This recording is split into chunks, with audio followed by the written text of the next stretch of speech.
हाँ। अब देखिए, हरिकेशी बल। हरिकेशी बल ये ऐसे व्यक्ति है जो इस जन्म में यानी मनुष्य जन्म में वे श्वपाक चांडाल कुल में जन्मे हैं। पहले जानिए, श्वपाक चांडाल कुल होता क्या है। कुछ चांडाल की ऐसी जातियां होती है कि जहां पर कुत्ते का मांस भी पकाकर खाया जाता है। इतनी नीचता उनमें होती है। ऐसे चांडाल कुल में एक जीव जन्म लेता है, उसका नाम है बल। पर हरिकेशी उनका गोत्र होने से उनका नाम पड़ जाता है हरिकेशी बल। अब वो श्वपाक कुंड जो चांडाल कुल है उसमें जन्म लेने से पहले उनका एक मनुष्य जन्म था। उसका कथानक इस अध्ययन के शुरुआत में दिया गया है। वो कथानक देने के पश्चात इस जन्म में जब हरिकेशी बल एक बालक के रूप में होते हैं तो उनको वैराग्य कैसे आता है इसका वर्णन दिया गया है। और उसके पश्चात जब वे साधना करते हैं तो साधना करने के बाद ब्राह्मण आदि को क्या उपदेश देते हैं, यज्ञ वास्तविक यज्ञ क्या होता है, वास्तविक पुण्य क्षेत्र क्या होता है, इसकी चर्चा गाथाओं के माध्यम से दी है। ठीक।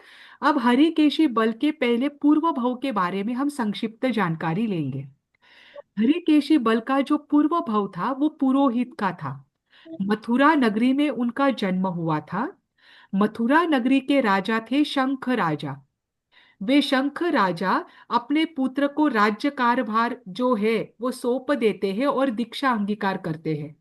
दीक्षा अंगीकार करने के पश्चात वे निरंतर तपश्चर्या करते हैं और निरंतर तपश्चर्या से उनके शरीर में रिद्धियां प्राप्त होती है। ठीक। जैसे कि उष्णता में तेज शीतलेशा का अ, जैसा महसूस होना यानी शीतलेशा की रिद्धि भी उनको मिल जाती है। अब एक बार वे जो मथुरा नरेश जो शंख राजा है जो मुनि बने हैं, वे एक बार उसी नगरी में वापस आते हैं और वहां पर सोमदत्त नाम का पुरोहित होता है। वो दूर से वे श्रमण मुनि को आते हुए देखते हैं।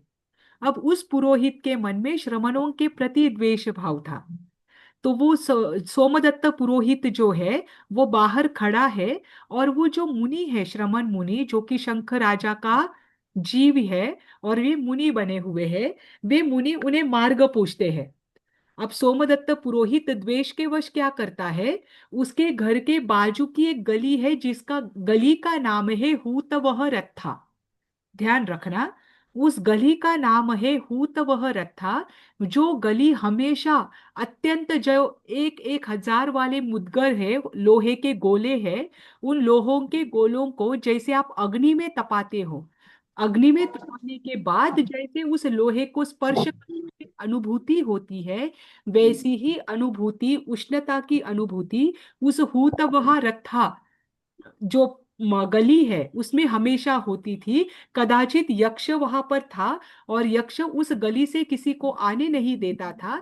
इस कारण से वैसी अनुभूति प्रत्येक जीव को वहां से चलने में होती थी। इस कारण कोई भी उस हुतवहा रत्था गली से नहीं जाता था। अब सोमदत्त पुरोहित जो है उसे वे मथुरा वासी जो वो शंख राजा जो है जो मुनि बने हुए हैं, वे मार्ग पूछते हैं।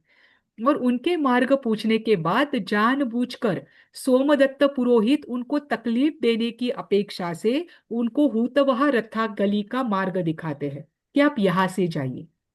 अब वे मुसलमान मुनि जो है वे उस गली में पैर रखते हैं, लेकिन जैसे ही वे वहां पर पैर रखते हैं उनके अंदर रही हुई शीतलेशा या जो रिद्धियां उनको तपश्चर्या के माध्यम से प्राप्त हुई है उसके आधार से उस गली में जो उष्णता की अनुभूति हो रही है, अब वहां पर उनको चलते हुए चंदन जैसी शीतलता की अनुभूति होने लगती है।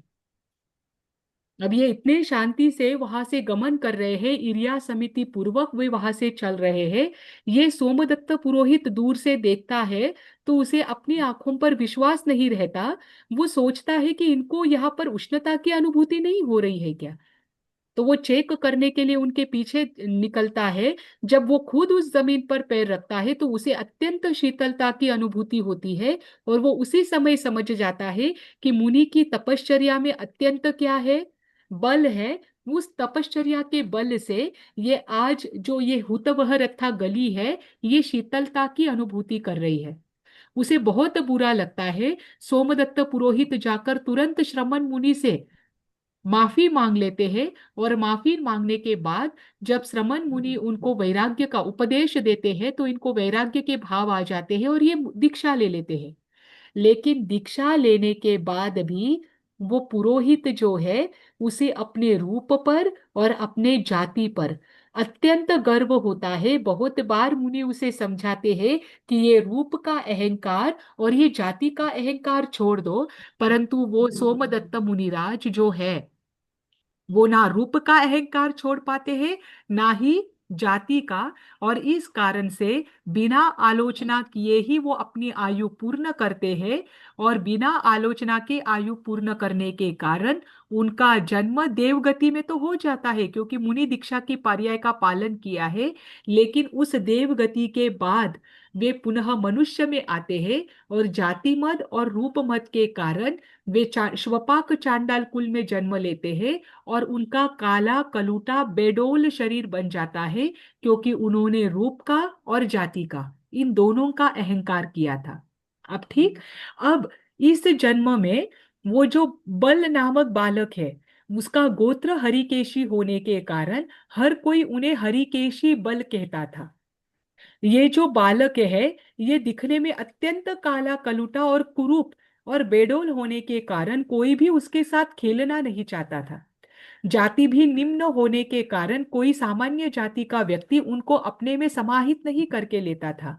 अगर आज तो ठीक है, आज जातियों का कोई भेद नहीं है, लेकिन आज से अगर 500 वर्ष पहले भी आप देखो, तो चांडाल कहाँ रहते थे? हमेशा स्मशान भूमि में ही रहते थे। उनको गांव में भी एंट्री करने का अधिकार नहीं था, गांव में भी रहने का अधिकार नहीं था, और उनके कार्य भी वैसे थे कि वो स्मशान भूमि में ही रहते थे।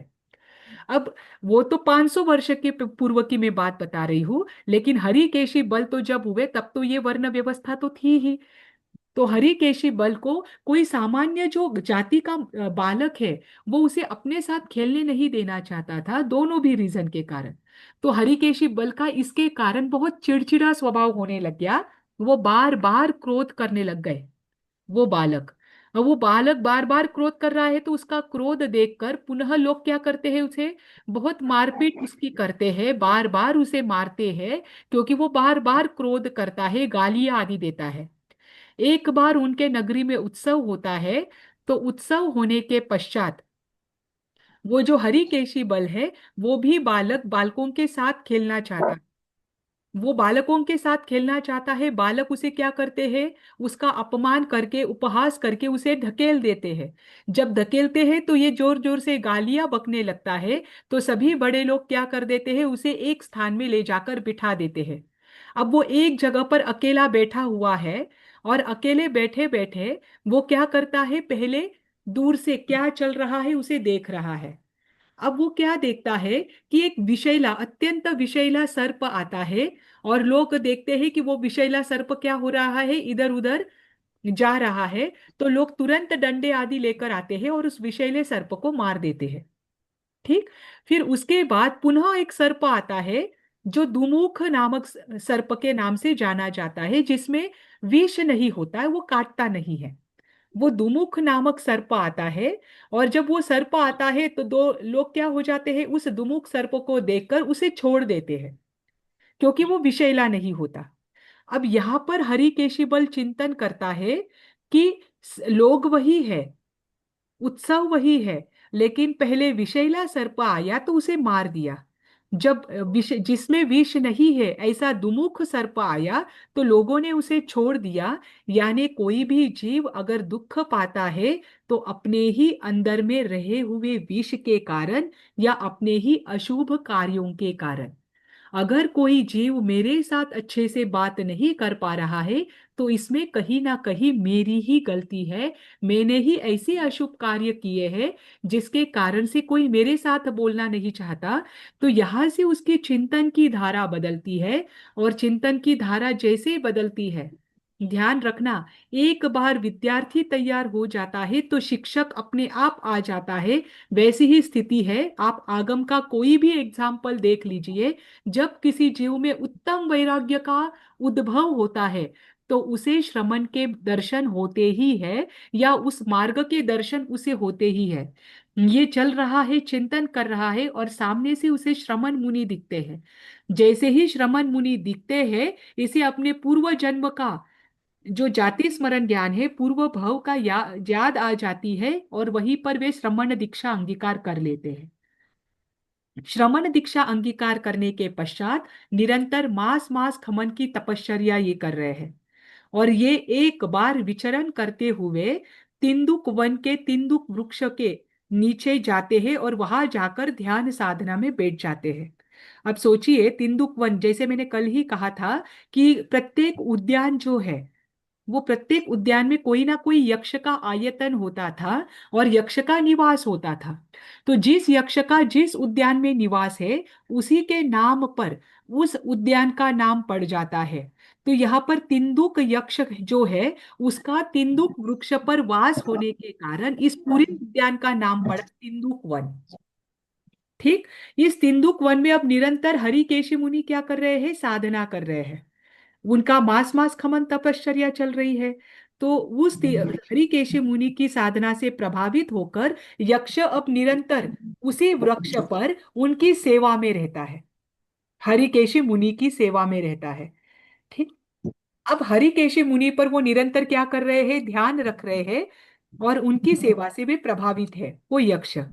एक बार उस वन में उसी नगरी की जो राजकुमारी है भद्रा, वो वहां पर तिंदुक यक्ष का जो मंदिर है, चैत्य है, यक्षायतन है, वहां पर वो पूजा करने के लिए आती है। और दूर से ही वो क्या करती है? हरिकेशी मुनि को देख लेती है। उनका ये बेडोल शरीर और काला कलुटा शरीर देखकर वो बहुत घृणा करती है, और घृणा करते हुए दूर से ही वो क्या करती है? उन पर थूकती है।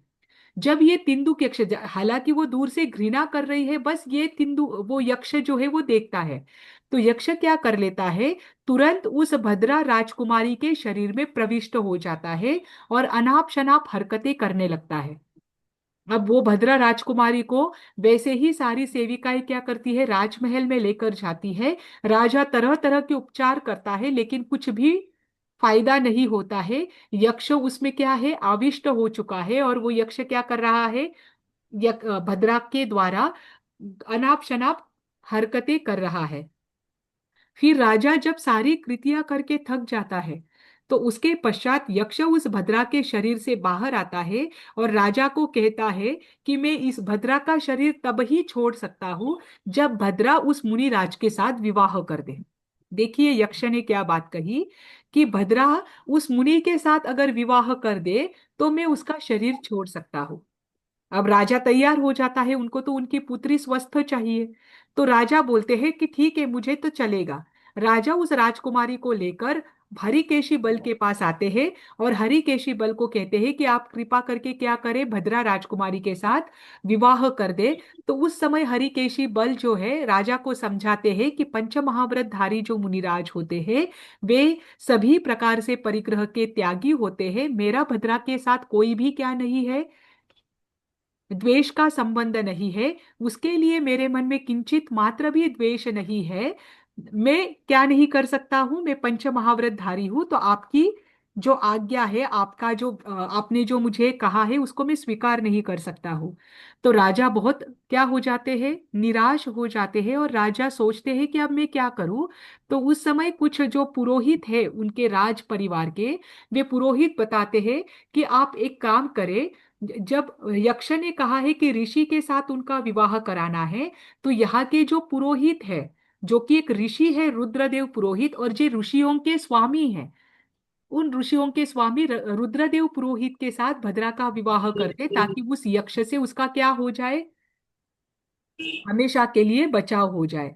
तब वे क्या करते हैं? रुद्रदेव पुरोहित के साथ भद्रा का विवाह करवाते हैं। अब यही रुद्रदेव पुरोहित जो है, ये श्रमण का क्या है? सभी श्रमणों का द्वेष करने वाला है। सभी ब्राह्मण वर्ग, सभी अध्यापक उपाध्याय वर्ग जो उनके होते हैं, और वहां पर सभी शिष्य, उन सबके साथ वो यज्ञ कर रहा है, बड़ी यज्ञशाला की हुई है। और उस यज्ञशाला के अंतर्गत वे यज्ञ कर रहे हैं, और सभी बालकों को, शिष्यों को उपदेश देता है कि ये श्रमण जो होते हैं, ये श्रमण वास्तव में श्रमण नहीं है। ब्राह्मण ही क्या है, वास्तव में श्रमण होते हैं, यानी ब्राह्मणों का जो मार्ग है, वेद वेदांग यज्ञ आदि, यही मोक्ष को प्राप्त कराने वाला है। आज भी अगर आप देखोगे तो एक वेदांत दर्शन आता है। वेदांत दर्शन की यही धारणा है कि अगर कोई जीव को मोक्ष प्राप्त करना है तो उसे यज्ञ करना अनिवार्य है। उनमें तीन कर्मों का वर्णन किया गया है, नित्य कर्म आदि। तो नित्य नैमित्तिक कर्म, ये जो कर्म बताए हैं, ये कर्म यानी उनके यज्ञ है। आपको भौतिक सुख को भी प्राप्त करना है तो आपको यज्ञ करना अनिवार्य है। आपको मोक्ष को भी प्राप्त करना है तो आपको यज्ञ अनिवार्य है। जब आप वेदांत दर्शन के ब्राह्मणों को और ऋषियों को देखोगे तो कोई भी धार्मिक अनुष्ठान के लिए यज्ञ किया जाता है, क्योंकि उनकी धारणा है कि यज्ञ से ही मोक्ष की प्राप्ति हो सकती है। तो ये ब्राह्मण जो है, रुद्रदेव पुरोहित, ये भी क्या कर रहा है, अपने सभी उपाध्याय, अध्यापक, बालक जो है, शिष्य आदि, उन सबको कह रहा है कि यज्ञ से ही मोक्ष की प्राप्ति होती है। श्रमणों का जो उपदेश है, ये क्या नहीं कर सकता है, आपको मोक्ष प्राप्ति में साधक नहीं बन सकता है। ठीक। अब यहाँ पर हरिकेशी बल जो है, उनका मांस खमन पूर्ण हो जाता है, और उसके बाद वे पारने के लिए नगर में जाते हैं।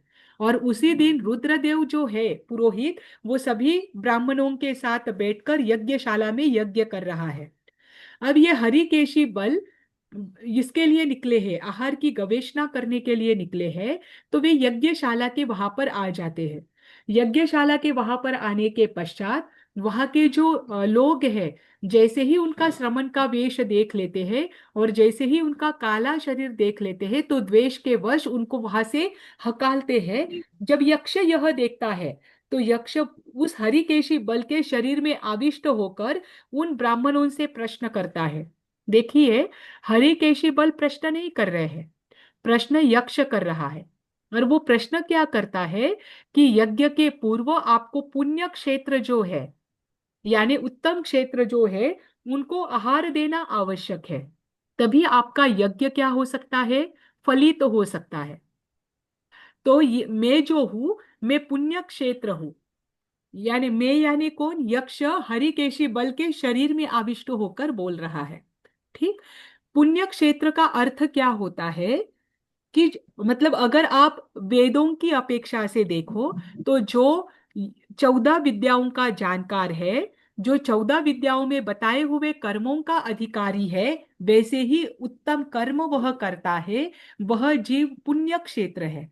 और जो निरंतर तामसी वृत्तियों में या संसार के भावों में उलझा हुआ है, जिसके पास ना 14 विद्याओं की जानकारी है और ना ही जो ब्राह्मण कुल से है, वे सभी पाप क्षेत्र कहे जाते हैं।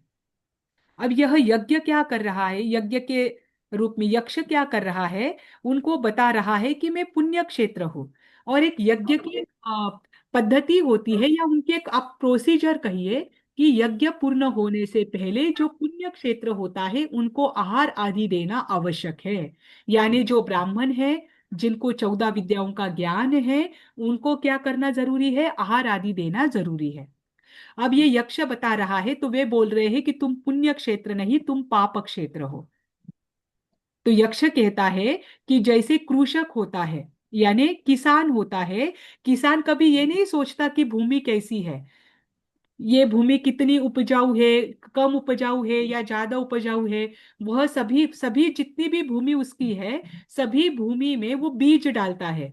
या कौन सा बीज फलित होगा, कौन सा बीज फलित नहीं होगा, वो ये नहीं सोचता है। वो भूमियों में बीज डालता जाता है। जिस बीज को वृक्ष रूप में परिणत होना है, वो बीज वृक्ष रूप में परिणत हो जाता है। और कुछ कुछ कुछ बीजों में ये क्षमता नहीं होती है कि वो वृक्ष रूप में परिणत हो जाए, तो वो वृक्ष रूप में फलित नहीं होते। परंतु कृषक किसी भी प्रकार का भेदभाव नहीं करता, वो प्रत्येक भूमि में सभी प्रकार के बीज डाल देता है। वो ये नहीं सोचता कि कौन सा बीज अच्छा है कौन सा बीज खराब है। कम से कम आप ये सोचकर ही सही कि हमें आहार हमने बनाया है, तो हम ये ना सोचे कि कौन सा उत्तम क्षेत्र है कौन सा अधम क्षेत्र है। इन अपेक्षा से आप क्या करें, इन संतों को, ये जो संत है इनको क्या करें, आप आहार दान दें। अब ये यक्ष जो है उस शरीर में ही प्रविष्ट है, फिर भी ये बात कर रहा है कि इस संत को आप क्या करें, आहार दान दे। तो उस समय वे कहते हैं कि आहार दान का अधिकारी आप नहीं हो, क्योंकि आहार दान का अधिकारी वही हो सकता है जिन्होंने क्या कर लिया है, 14 विद्याओं को प्राप्त कर लिया है और ब्राह्मण कुल में जन्म लिया है। अब जब ये सुनते हैं तो यक्ष क्या करता है, वहां पर उपसर्ग लाता है। वो सभी वहां के अंदर जो बालक आदि है वो सब उस मुनि को मारने के लिए दौड़ते हैं। तो उन सबको क्या करता है, आकाश में उछालकर नीचे पटक देता है, जिससे सारा जो यज्ञशाला का वातावरण है वो पूरा खराब हो जाता है। और यक्ष आकाश में गमन करता है और आकाश में जाकर वहां से चिल्लाता है कि अगर आप इस मुनिराज को आहार दान नहीं देंगे तो इस यज्ञशाला में एक भी जीव नहीं बचेगा। अब ये रुद्रदेव जो है ये डर जाते हैं। ये डरने के बाद जो भद्रा है वो दूर से देखती है कि अरे ये तो वही मुनिराज है जिन्होंने किंचित मात्र भी मेरा सेवन करने के लिए मना किया था। तो वो रुद्रदेव को समझाती है कि ये उत्तम श्रमण मुनि है जिन्होंने, आपके पूर्व राजा ने मुझे उनको दिया था लेकिन उन्होंने एक बार भी अपने क्या नहीं किया है, किंचित मात्र भी अपेक्षा नहीं रखी है कि मैं संसार करूं या संसार के भाव रखूं। ये उत्तम श्रमण मुनि है, आपने इनकी अवहेलना नहीं करनी चाहिए थी। तो रुद्रदेव तुरंत उनको क्षमा याचना करने के लिए जाते हैं। उस समय हरिकेशी बल कहते हैं कि मेरे मन में आप लोगों के लिए द्वेष कोई नहीं है, मैंने किंचित मात्र भी मेरे मन में आपके प्रति कोई गलत भाव नहीं है, मैंने ये कुछ नहीं किया है। अब रुद्रदेव उनसे बार बार विनंती करता है कि आप इन सभी जो जो भी यहाँ पर मूर्छित पड़े हैं उन सबको आप क्या करें, स्वस्थ करें। तो मुनिराज कहते हैं कि ये मैंने नहीं किया है, ये तो क्या है, मेरे शरीर में जो यक्ष आविष्ट था उसने किया है। तो यक्ष जब उनके सामने आता है तो यक्ष रुद्रदेव को कहता है कि आप मुनिराज से क्षमा याचना करें, आपने उनकी अवहेलना की है। तो जैसे ही आप क्षमा याचना करेंगे मैं सभी लोगों को स्वस्थ कर दूंगा। और वो रुद्रदेव क्या करते हैं, उनको क्षमा याचना करते हैं। उसके बाद सभी लोग स्वस्थ हो जाते हैं। उसके पश्चात रुद्रदेव और हरिकेशी बल, इनमें क्या है, आगे विचार विमर्श होता है। वो अलग अलग तरीके से प्रश्न करते हैं कि वास्तव में यज्ञ क्या है, आप कैसे चर्या करते हैं जिससे आपके कर्म नष्ट हो रहे हैं। तो यज्ञ में जो जो भी चीजें लगती है उनको लेकर रुद्रदेव प्रश्न करते हैं कि आपके अनुसार कौन सा पुरुष श्रेष्ठ है और कौन सा पुरुष यज्ञ करने का अधिकारी है। आपका शांति तीर्थ क्या है, यज्ञ में जो हम चीजें वहराते हैं जैसे हम कुर्छियां यूज करते हैं, कुर्छियों का उपयोग करते हैं, घी आदि का उपयोग करते हैं, शांति तीर्थ का हम पानी लेकर आते हैं, सभी उत्तम उत्तम चीजों से हम क्या करते हैं, यज्ञ की आराधना करते हैं। तो ये सारी उत्तम उत्तम चीजें आपके शरीर में क्या है, मतलब आपके पास कौन सी है जिससे आपको मोक्ष की प्राप्ति हो सकती है। तो यहाँ पर अलग अलग तरीके से हरिकेशी बल उनको जवाब देते हैं। उसकी ही गाथाएं हैं, कुछ कुछ गाथाएं आपके लिए अनिवार्य है, यानी पेपर में आपको आ सकती है। ज्यादातर तो हरिकेशी बल की गाथाएं आपको नहीं आएगी, पर ये गाथाएं जो है ये आपको याद करना है ताकि आपके स्वाध्याय होती रहे। अब देखो उसमें कौन से पुरुष श्रेष्ठ होते हैं और वो यज्ञ कर सकते हैं, उसे लेकर हरिकेशी बल 42वीं गाथा में कहते हैं, सुसंवुड़ो पंचहीम संवरेहिम, सुसंवुड़ो यानी संवृत्त, पंचहीम संवरेहिम यानी 5 प्रकार के संवर से। 5 प्रकार के संवर कौन से हैं, अहिंसा, सत्य, अचौर्य, ब्रह्मचर्य और अपरिग्रह, जो 5 महाव्रत है। जो 5 संवर से युक्त है यानी हमेशा इन 5 महाव्रतों से समृद्ध होते हैं। इहम जीवियम अनवकंख मानो, इस जीवन की उनको क्या नहीं है, आकांक्षा, अनवकंख यानी अनवकांक्षा, यानी कोई भी आकांक्षा या आसक्ति नहीं है, उनका उन्होंने त्याग कर दिया है। और शरीर का भी कोई आसक्ति उनकी शरीर के प्रति भी नहीं है। वोसट्ठ काओ सुईचत्त देहो। वोसट्ठ काओ यानी जो विदेह भाव में रहते हैं। विदेह का अर्थ क्या होता है? देह से परे। जिनको ये भेद ज्ञान हो चुका है कि ये देह भिन्न है और देह के भीतर जो आत्मा है वो भिन्न है, इसे कहते हैं भेद ज्ञान। तो जिसे ये भेद ज्ञान हो चुका है कि शरीर अलग है और आत्मा अलग है, और वो हमेशा आत्मा में रहते हैं, तो जो आत्मा में रहने वाला है उसके लिए विदेह विशेषण का उपयोग किया है।